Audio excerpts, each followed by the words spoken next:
तर हे बघा, आपला गाजरचा हलवा तयार झालेला आहे बनून. हे बघा, आता आपला व्हेज पुलाव इकडं करायला घेतलेला आहे.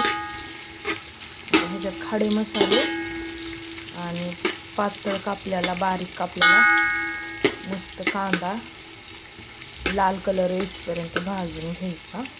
आणि व्हेजिटेबल हे बघा इथं भाजून कापून घेतलेले आहेत. तर हे तुम्हाला किती क्वांटिटीमध्ये पाहिजे तसं तुम्ही घेऊ शकताय. तर मी इथं हे फ्लावर घेतलेला आहे थोडासा, आणि इथं बटाटा घेतलेला आहे 2 मीडियम साईजचे. तर शिमला मिरची, टोमॅटो आणि गाजर आणि हिरवी मिरची आणि मटार पण आहे. थोडेसे मटार घेतलेले आहेत. आपल्या ह्या 2 गिलास 1 किलो तांदूळ आहे. ही 1 किलो तांदूळासाठी एवढी भाज्या घेतलेल्या आहेत मी 1 किलो तांदळासाठी. तर बघू आपलं हे चांगला लाल कलर येईपर्यंत ह्याला ब्राऊन भाजून घ्यायचं. परतून घेतल्यानंतर त्याच्यात पहिलं हिरवी मिरची घालून घ्यायची आपल्याला.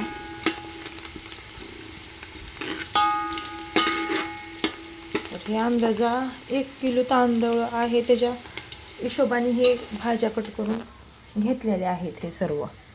तर आपल्याला ह्याच्यामध्ये ती बीन्स भेटलेली नाही, त्याच्यासाठी आपण हे वापरणार आहे. त्याच्यामध्ये हे पनीर. तर बीन्स भेटलेला नाही आपल्याला, तर पनीर कट करून घ्यायचं आहे मला. तर पनीर टाकल्याच्या नंतर बघू आपला व्हेज पुलाव कसा होतो. झटपट होणारा मस्त भाज्या.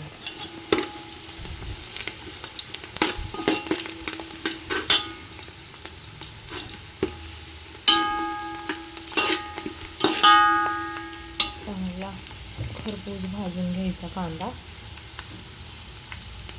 म्हणजे कसं त्याचा स्वाद चांगला येतो.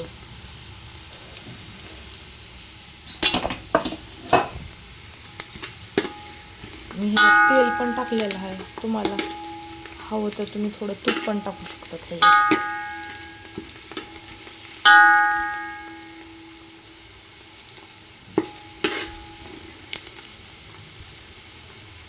कारण तुपानं पण चांगला फ्लेवर येतो व्हेज पुलावला.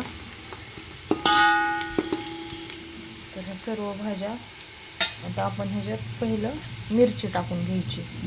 आता चांगलाच कांदा लाल होता आलाय बऱ्यापैकी.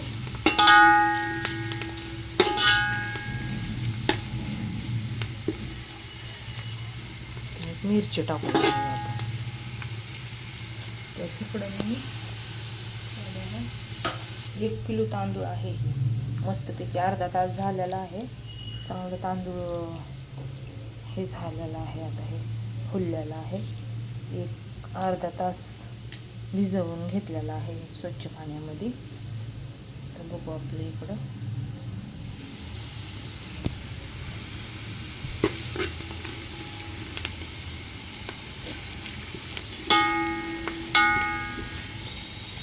झाला. आता आपला कांदा लाल. मिरची टाकून घ्यायची.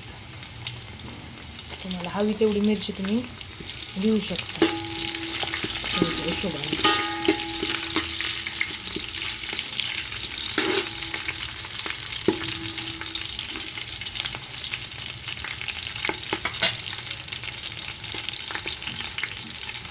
आता मी थोडं पनीर कापून घेते, म्हणजे टाकायला बरं पडेल.